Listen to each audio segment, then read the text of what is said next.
What's up guys, you're back with Jex, and today, oh my goodness, today is not a drill.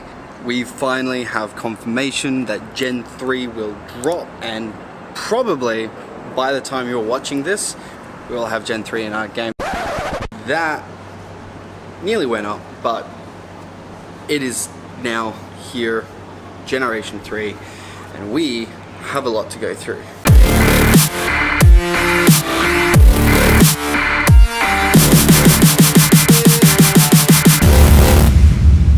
Today we are going through a lot. Gen 3 has finally dropped. It is now, well, Gen 3 majority has dropped. We have a lot to go through, what we know, what you should be looking for, and what not to do. So let's kick it right off. I'm not going to go through every Pokemon that is now spawning in the game. There is a nice little infographic here, and that'll tell you everything that is currently available. What I am going to go through is what you should be looking out for. So previous to my other video, we said what to look out for. Salamence was one of them, and it's not yet in the game. The one that is appearing in the game is Slacking, well, Slakoth. There's no reported sightings yet of a fully evolved Slacking, so don't go looking for it. And I talked about it beforehand, that something would have to change in the game for them to release Slacking as its anticipated CP. It did. Well, it's really high. It's not as high it was going to be, and they still nerfed him pretty hard. So Slacking, his quick move is Yawn, which deals 0 damage, and for the sole purpose of building up a charge bar. And at the end of the day, Slacking is not worth powering up. It's not worth investing any Stardust into, any resources or rare candy into. Obviously get one for your decks, that's more important, and obviously if you are like me and just want to get a fully really high CP Pokemon, yes, Slacking is your best contender for it, but it is no good on offense or defense. Sorry, I'm a little bit disappointed as well. But that leaves to beg the question, what is worth your resources? We have Treecko, which is one of the starters. Evolve's third evolution is Sceptile, and Sceptile is actually one of the best grass attackers in the game, well, at least in Generation 3. Another one you want to be looking out for is Ralts, which third evolution goes to Gardevoir, and that is a fairy psychic type. As a psychic Pokemon, it's not as good. We still have Alakazam and Mewtwo. Well, if you've got lucky enough to get a Mewtwo as your best psychic attackers, but it is the strongest fairy type attacker. The other one is kind of a maybe. It's Makuhita, which is obviously one of the fighting types that came out. In Generation 3, it evolves into Hariyama? I think that's right. Anyway, that one. So it's not quite as good as Machamp. It can learn the best fighting moveset. Its defensive stat's a little higher, its attack stat is a little lower. But if you don't have a full squad of Machamp for your Tyranitar raids and your Snorlax raids, Makuhita is definitely something that you can invest into, and at least look out for a good one. Alongside with, obviously, Generation 3 and the new generation of Pokemon, we have more regionals. So these aren't as specific as they have been in the past. We've obviously got the two little, I don't know, I want to say they're just Pichu variants, but Minun and Plusle. Minun is spawning throughout Europe, Asia, and Australia, where I am, and that is also spawning alongside Seviper. So all that kind of is part of the world, is getting those two. Plusle and Zangoose are spawning in North and South America and Africa. The other two Pokemon which are super interesting on how they've been released is the two Gen 3 Raid Boss exclusives. So we have Mawile and Absol, which are the only Gen 3 Pokemon that are only spawning as Raid Bosses. Now the cool thing about these two is that one, Absol, even though it pops out of 4-star, it is relatively easy to take out with its team. I'd probably say 4 decent players would be able to take it out. 6 average players should be able to do it really easily. It's also super easy to catch. And there is Mawile, which is a 2-star raid boss, and if you're not new to the game, you should easily be able to take out yourself. The other one is obviously what is hatching out of eggs, or what are the new generation Pokemon hatching out of the eggs. So out of 2K eggs, we have Poochyena Zigzagoon, Wurmple, Skitty, Gulpin, and Spoink. The only really notable one there is Wurmple. Wurmple is, at the moment, one of the random evolution Pokemon. It can evolve into 2 different forms, and there is a name trick. I don't want to put the name trick in the video purely because there have been some reports at the moment saying that it's not working for everyone. I don't know if that's because of like the old Eevee evolution trick where you had to make sure that you named it, exited out of the game, went back into it, so the name stuck. So at the moment, it's just random. It's only 12 candies. Neither of the Pokemon are that strong, so it's not a huge investment.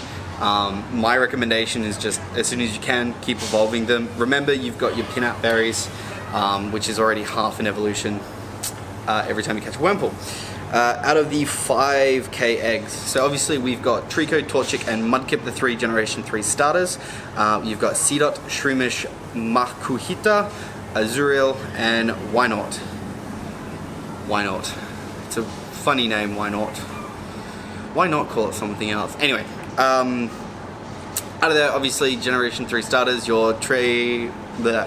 out of your Generation 3 starters, Trico is the one that you want to be looking out for good ones. The other ones are kind of cool, but there is obviously better variants in the game if you want that. And of course, last but not least, your 10k eggs. There is only 2 new Pokemon hatching out of the 10k eggs. We have Slackoth, which, as I said before, is fantastic to hatch for a good one if you just want good rep. But slacking is not worth investing. If you care anything about the gym meta rating or anything like that, it just doesn't do enough. Snorlax and Blissey are just better than it in pretty much every respect. And Ralts is the other Pokemon hatching out of a 10k egg. So I've only picked up like 3 10k eggs since the game started, and I would really like a good Ralts because that's something that I want to power up and do well with. And big thing, huge thing, in case you missed it, there's weather in the game. I know, it's just in case you missed it. So here on the Gold Coast, I've experienced rain in the game for about 5 minutes, and the rest of the time has either been sunny or cloudy. We don't get fog, we don't get snow. I don't think I'll ever see snow in the game in Australia unless I go down to Melbourne. But anyway, the weather is obviously affecting multiple different things. So you obviously have your 6 weather patterns, which look like this. Take a second to see the ones in the game, and they affect obviously the Pokemon type underneath them, and they affect 3 major things. They affect the spawn rates. So for example, when it's always sunny here, we get more rock, more grass, and more fire. Rock? Is it rock? Ground. Ha! More grass, more ground, more fire Pokemon spawning. So that can be Trico, Vulpix. I've seen a lot of Geodudes around during the sunny weather. So I don't know if it's still relative to biome. I feel like it's just weather is impacting all of that stuff. So yes, higher spawn rates, which also using your incense during the weather will still give you the highest spawn rates of those Pokemon as well. Now, when you do see them on the screen, you'll see that little swirling, that little air swirling thing underneath it. That means it's telling you it's being affected by the weather, which once it has spawned, the Pokemon that you catch can now be up to 5 levels above your current trainer level. So previously, if you were level 28, you could only highest catch Pokemon level 28 in the wild. If you were level 30 and above, the highest you could catch in the wild is 30. But now with the weather system, you can catch a Pokemon, if you're level 40, like myself, or 30 something, you can now catch a Pokemon that is level 35 in the wild, which really good for not having to invest resources into, higher chance of better IVs. Don't quote me on that, not confirmed, but I'm pretty sure that's the case.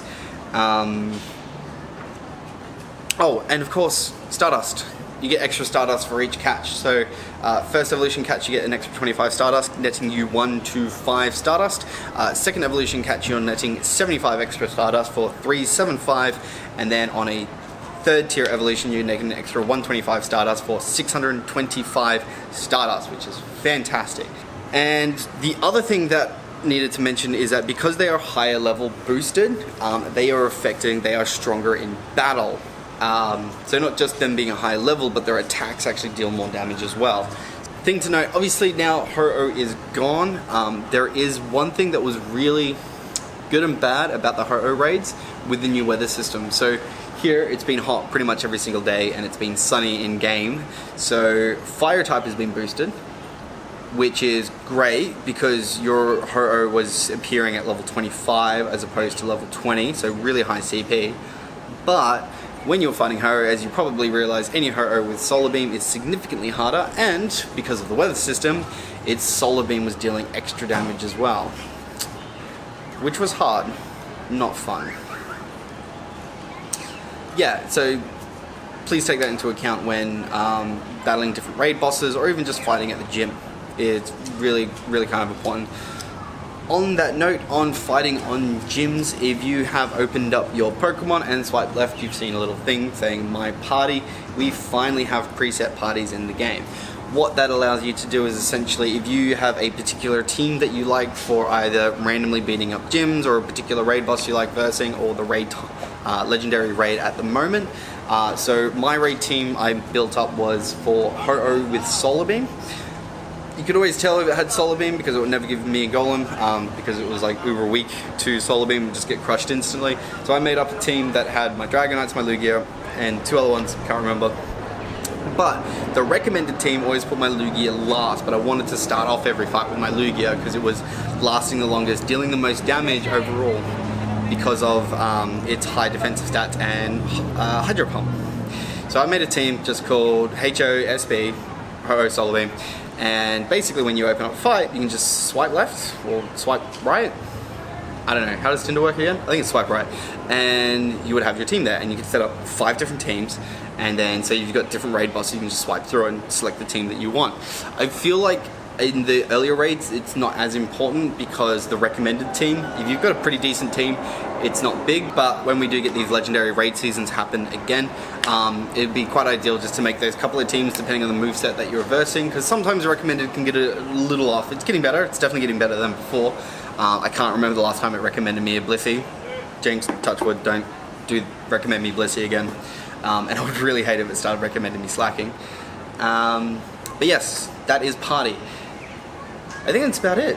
Oh, and another thing. Obviously with the new user interface for the battle system, the charge has changed. So instead of when you build up your charge bar, it's moved from the top to the bottom. When you build up the charge bar, instead of having to press and hold the screen, all you have to do is tap the button as soon as it illuminates and you can use your charge move. So much easier, so practical, really good design of Niantic. So, tops. I like it. And the last little bit of information that I'm going to give you for this is that while we currently right now do not have our next legendary raid, something very interesting got changed in the game Master File in the last update. Celebi's walking distance went from 20 kilometers to 5, which in no way would I think that means that it's just going to hatch out of eggs or something. But Mew went from 5 to 20. Take it as you will. I ain't making any speculations, but I'll leave it up to you guys. Other than that, that's me. There's so much information. I'm going to be going through a few more things about different tactics and what's come out with the game and the generations, and I've got a little, hopefully a little something in regards to the EX raid passes, so fingers crossed from that. But other than that, drop a like on this video, subscribe if you haven't already, and I'll see you guys in the next one.